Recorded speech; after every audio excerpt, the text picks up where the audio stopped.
On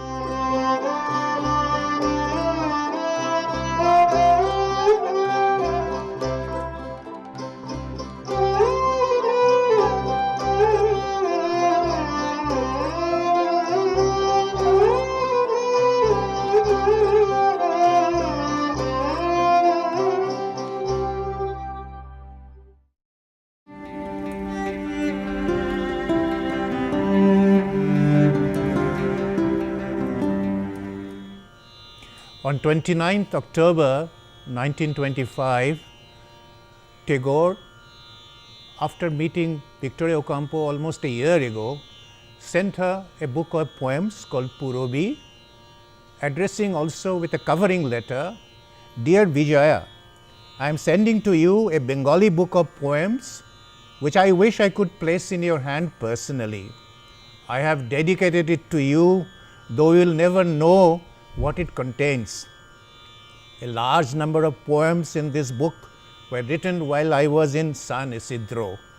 My readers who will understand these poems will never know who my Vijaya is, with whom they are associated. I hope this book will have the chance of larger time with you than its author had. Bhalobasha, Sri Rabindranath Tagore." It's appropriate to mention here that Vijaya is the name given to Victoria Ocampo by Tagore, perhaps in synchrony with her first name, that is Victoria. Today, thanks to Doordarshan and especially Jayagopal Datto and his colleagues here, we are celebrating the completion of more than 100 years of Purabi, first published in July 1925. We have with us a distinguished Argentine academician and an authority on Tagore and Ocampo, who also runs the Hastinapur Foundation in Buenos Aires, Gustavo Canzobre. Our discourse will be embellished by my erstwhile Shangit Bhavan colleagues, Manini, Orpita, Animesh, Prashanto and Shokti.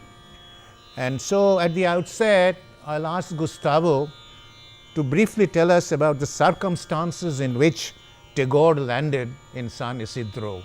Yes, of course. You know, Tagore was used to traveling abroad, first because he was interested in getting in touch with cultures of the world, and also because traveling will mean donations that will support Vishva Bharati educational mission.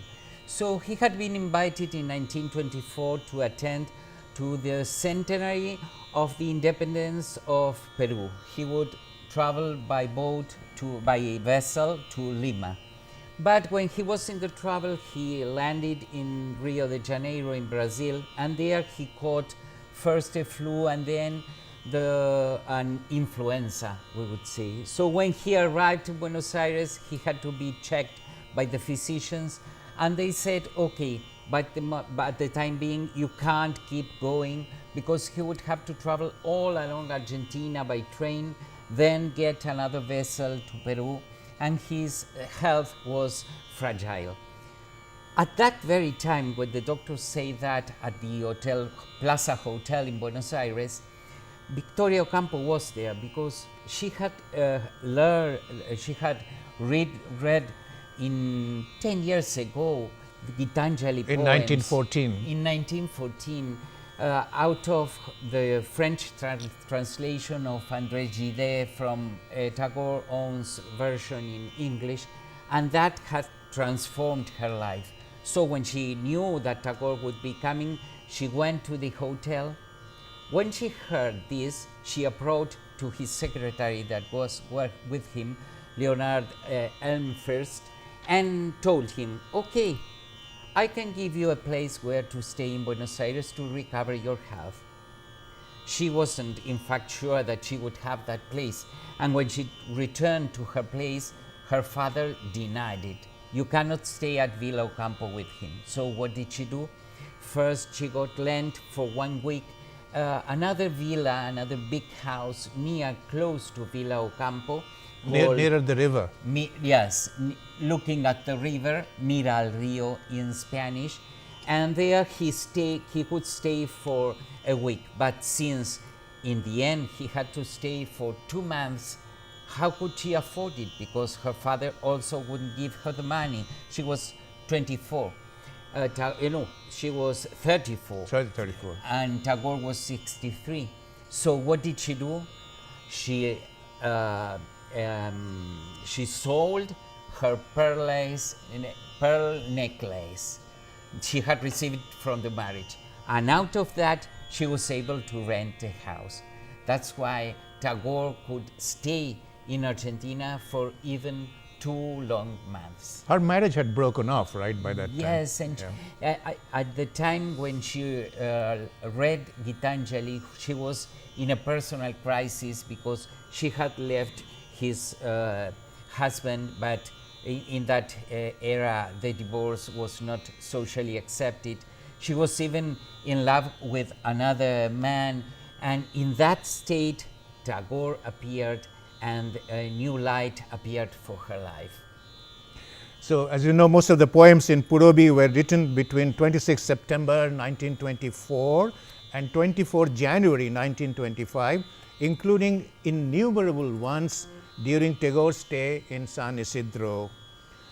But it's interesting to note, Gustavo, that Purabi is an evening raga of Hindustani classical music, signaling the onset of dusk. So there's some kind of melancholy involved here. How did Tagore view this raga? Well, in Purabi itself, in a poem called Leela Shongini, he wrote, "Dekha naki hoy, bela chole jay, shara hoye elo din, baje Purabir chande robir, shesh raginir bin."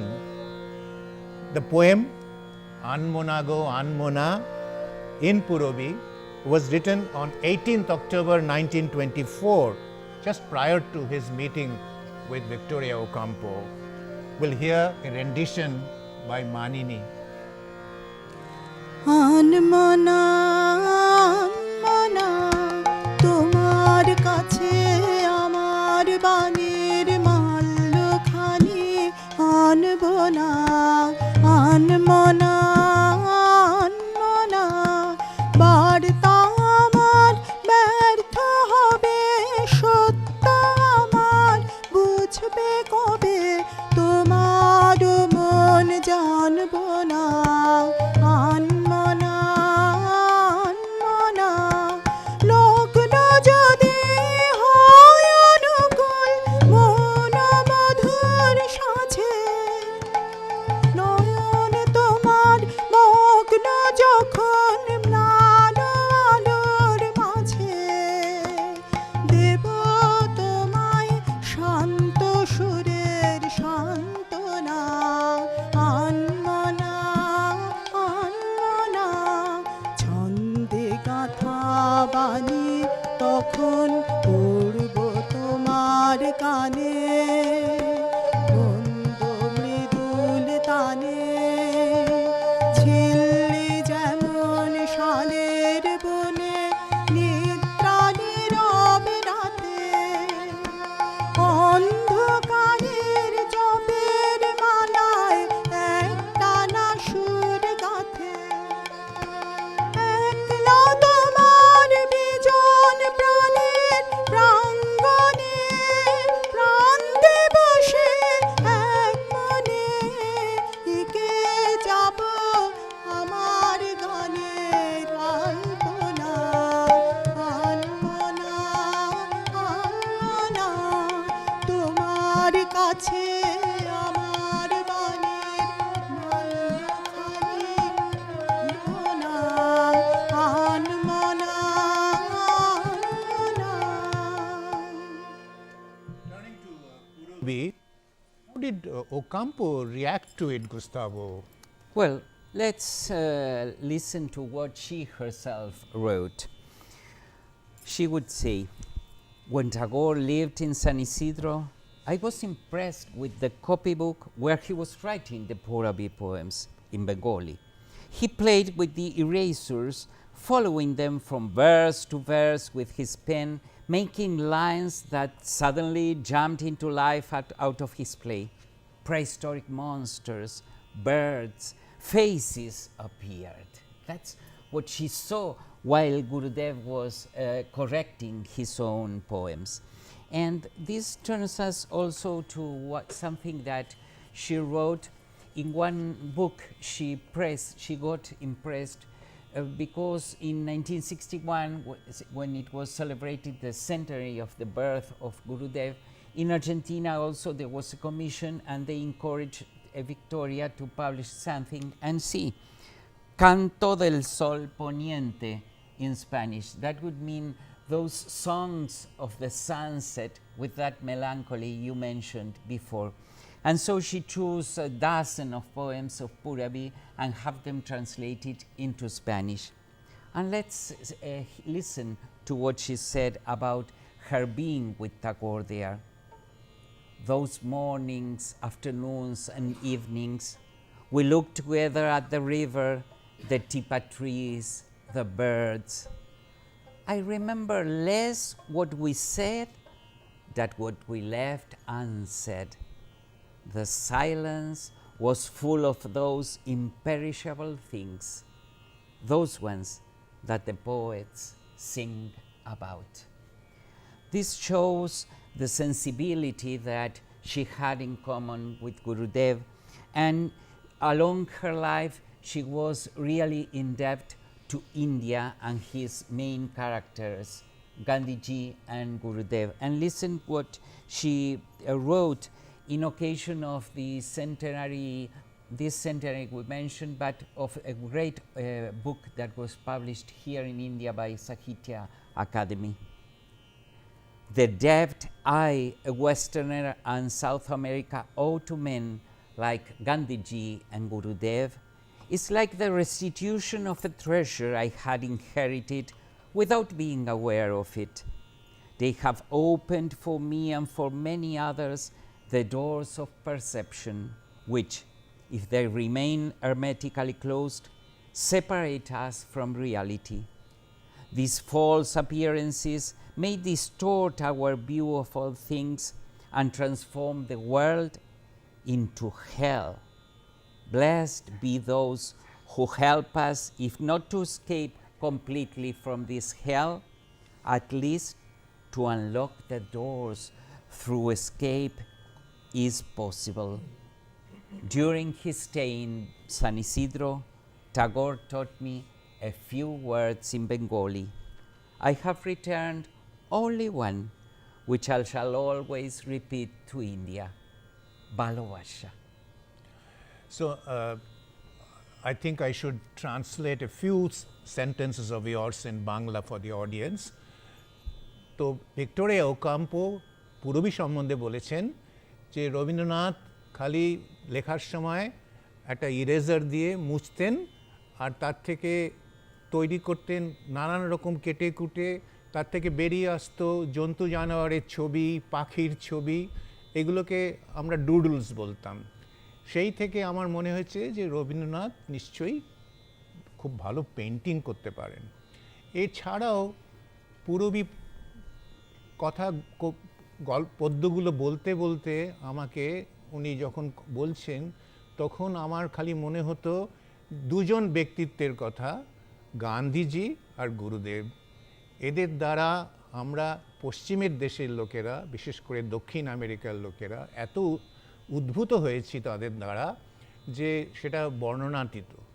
তো এরপরে আমি যেটা বলতে চাই যে এই যে science ইনস্টিটিউটে থাকার সময় গুরুদেব আমাকে অনেকগুলো বাংলা শব্দ শিখিয়েছিলেন। তার মধ্যে যে শব্দটা আমার প্রথম এখনও কানে লেগে আছে তা হচ্ছে ভালোবাসা। So it's interesting, Gustavo, that in the beginning you mentioned Ocampo's description of Tagore's frequent use of doodles. Could you elaborate? Yes, this was also written by her.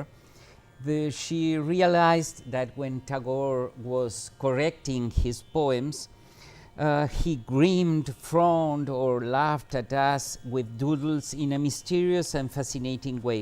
So she begged him to let her photograph those doodles, and she did so.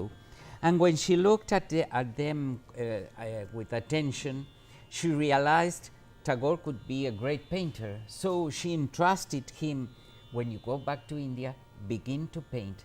And he did so, you know, of course, and he painted lots of paints along the rest of his life. And so 6 years later, in 1930, when Tagore was in Paris, he had taken his paintings in order to be shown. Victoria was in her house in Paris. She knew all the people related to art, so she organized Tagore exhibition of the paintings at Pigalle Gallery, and also get some contacts so that Gurudev could then follow his trip to Germany. But unfortunately for both, it was the last time they saw each other. They said goodbye at the Paris train station, since that would be her last personal encounter, but they kept in touch by writing in letters along the rest of his life. তো আবার বলছি যে Gustavo যেটা বললেন যে এই সান ইসিদ্রোতে থাকার সময় রবীন্দ্রনাথকে উনি পেইন্টিং করতে বললেন। সেই থেকে 1924 সাল থেকে রবীন্দ্রনাথ ছবি আঁকতে শুরু করলেন। তার 6 বছর পরে ভিক্টোরিয়া ওকাম্পো তার ফরাসি বন্ধুদের সাহায্যে প্যারিসে রবীন্দ্রনাথের একটা এক্সিবিশন করেন। সেখানেই তাদের শেষ দেখা হয়। তারপরে অবশ্য বার্লিনেও আরেকটা এক্সিবিশন করা হয়েছিল, যে তার পেছনেও ভিক্টোরিয়া ওকাম্পোর হাত ছিল 1930 সালেই। তো রবীন্দ্রনাথ তখন অ্যাকমপ্লিশড একজন আর্টিস্ট হয়ে এলেন, কিন্তু ভারতবর্ষে তার আর্টের ফর্মটাকে একটু মডার্নিস্টিক ফ্রেঞ্চ স্টাইলে দেখা হতো, যেটা ইনসিডেন্টালি আমাদের কলাভবনেও সেরকম একটা ধারণা ছিল। তো রবীন্দ্রনাথ ওয়াজ একটু আউট অফ টিউন ছিলেন কলাভবন থেকে। তো যাই হোক, আমরা এই যে যখন পুরবী লেখা হচ্ছে, সেই সময়ে বদল বলে একটা প্রসঙ্গ আছে যেখানে পুরবীর মধ্যে, সেখানে 17ই জানুয়ারি 1925 সালে তিনি একটি গান লিখেছিলেন, সেটি আমরা প্রশান্তর গলায় শুনব এখন। তার হাতে ছিল হাসির ফুলের হার, কত রঙে রং করা, রঙে রঙে রং করা। তার হাতে ছিল, মোর সাথে ছিল দুঃখের ফলের ভার, অশ্রুর রসে ভরা, রসে রসে ভরা। তার হাতে ছিল, সহসা আসিল, কহিল সে সুন্দরী, এসো এসো এসো না বদল করি। সহসা আসিল, কহিল সে সুন্দরী, এসো এসো এসো না বদল করি। মুখ পানে তার চাহিলাম, মরি মরি হৃদয় আসে মনোহরা। তার হাতে ছিল হাসির ফুলের হার, কত রঙে রং করা, রঙে রঙে রং করা। তার হাতে ছিল, সে লইল মোর ভরা বাদলের ডালা, চাহিল সকতুকে আমি লয়ে তার নব ফাগুনের মালা, তুলিয়া ধরিনু বুকে। মোর হলো জয়, যেতে যেতে কয় হেসে দূরে চলে গেল তরা। মোর হলো জয়, যেতে যেতে কয় হেসে দূরে চলে গেল তরা। সন্ধ্যায় দেখি তপ্ত দিনের শেষে ফুলগুলি সব ঝরা। তার হাতে ছিল হাসির ফুলের হার, কত রঙে রং করা, রঙে রঙে রং করা। তার হাতে ছিল। Of the armchair that Victoria presented to Rabindranath Tagore out of deep bhalabasha to him. Yes, this famous armchair. The thing is that the day Gurudev was leaving Buenos Aires back to Italy and then to India, Victoria saw how attached he was to that armchair in which he would sit facing the River Plate and being so inspired to write many of the Purabi poems, all the ones he wrote while he was in Argentina. So she said, okay, I give it to you, take it please to India. She made it taken to the vessel, but when they tried to put it inside the place where Tagore was traveling, they couldn't. So she called a carpenter, she had removed the door, and that's the way the armchair got to the boat, to the vessel, then to India, and stayed with Tagore at Shantiniketan. He would keep sitting there and composing there. And it's funny because when he was there and Victoria shared with him some Baudelaire poems, Victoria was very fond of this French poet. Baudelaire would speak with so passion about his furniture, and Gurudev was a bit upset about it, and he called Baudelaire furniture poet. But 16 years later, he would be composing a poem to this famous armchair. তো যেটা Gustavo বললেন যে রবীন্দ্রনাথ সানিসিদ্রতে একটা চেয়ারে বসে, কাঠের চেয়ারে বসে আরাম কেদারার মতন বসে সমস্ত কবিতাগুলো লিখতেন, যেগুলো অনেকগুলোই পুরবীর মধ্যে রয়েছে।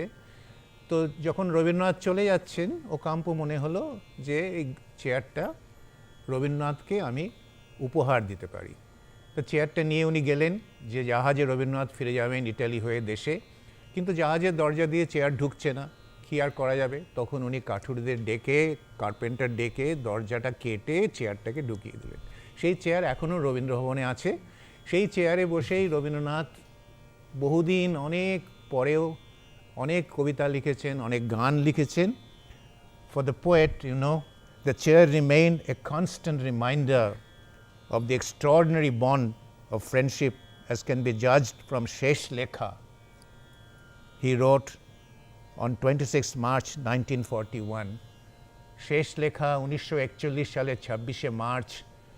আপনারা সকলেই জানেন গুরুদেব অগস্ট মাসে চলে গেলেন, তার কিছুদিন আগেই 22শে শ্রাবণ চলে গেলেন, তার কিছুদিন আগেই তিনি লিখছেন 26শে মার্চ 1941-এ, রৌদ্রতাপ ঝাঁঝা করে জনহীন বেলা দুপহরে, শূন্য চৌকির পানে চাহি সেথায় সান্ত্বনা লেশ নাহি, বুক ভরা তার হতাশের ভাষা যেন করে হাহাকার, শূন্যতার বাণী ওঠে করুণায় ভরা, মর্ম তার নাহি যায় ধরা, চৌকির ভাষা যেন আরও বেশি করুণ কাতর, শূন্যতার মুখ ব্যথা ব্যপ্ত করে প্রিয়হীন ঘর।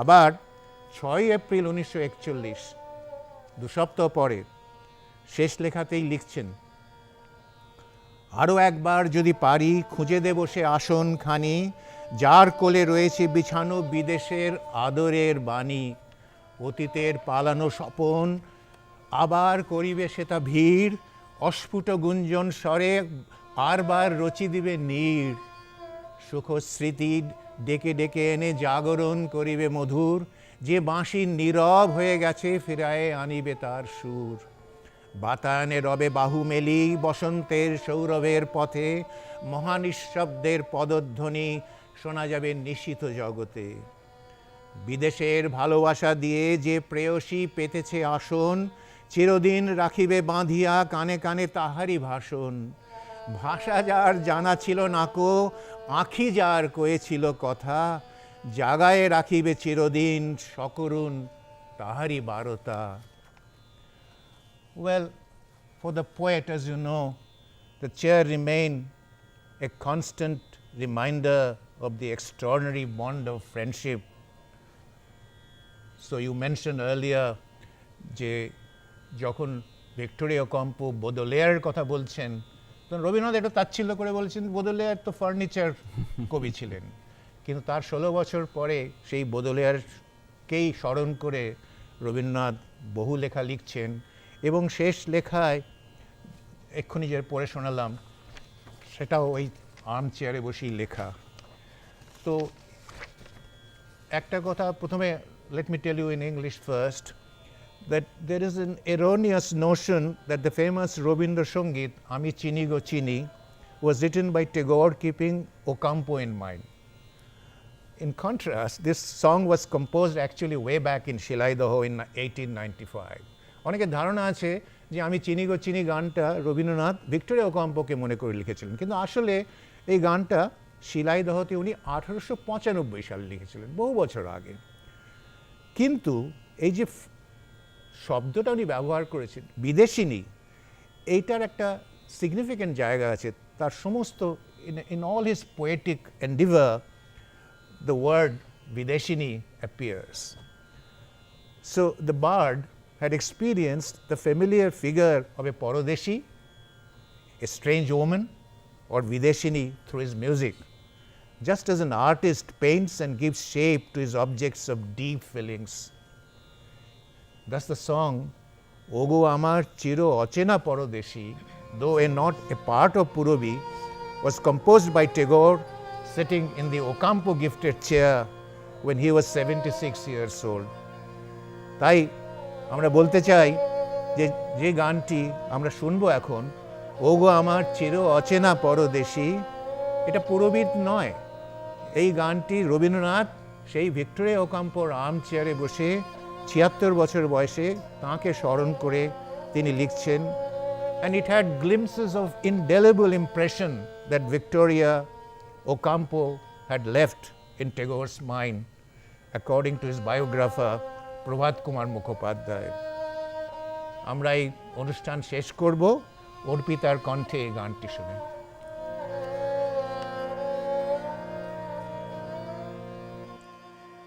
ওগো আমার চির অচেনা পরদেশী, তরে এসেছিলে নির্জন নিকুঞ্জ হতে কিসের আহ্বানে, ওগো আমার চির অচেনা পরদেশী, যে কথা বলেছিলে ভাষা বুঝি নাই তার, যে কথা বলেছিলে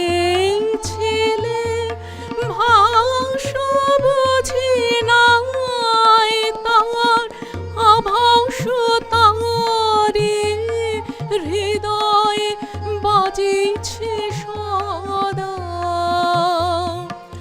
যেন কাহার বাঁশির মনমোহন সুরে, ওগো আমার চির অচেনা পরদেশী, প্রভাতে একা বসে গেঁথেছিন মালা, ছিল পড়ে তৃণতলে অশোক বনে, প্রভাতে একা বসে গেঁথেছিন মালা, ছিল পড়ে তৃণতলে অশোক বনে, দিন শেষে ফিরে এসে পাইনি তারে, দিন শেষে ফিরে এসে পাইনি তারে, তুমি কোথাও গেছো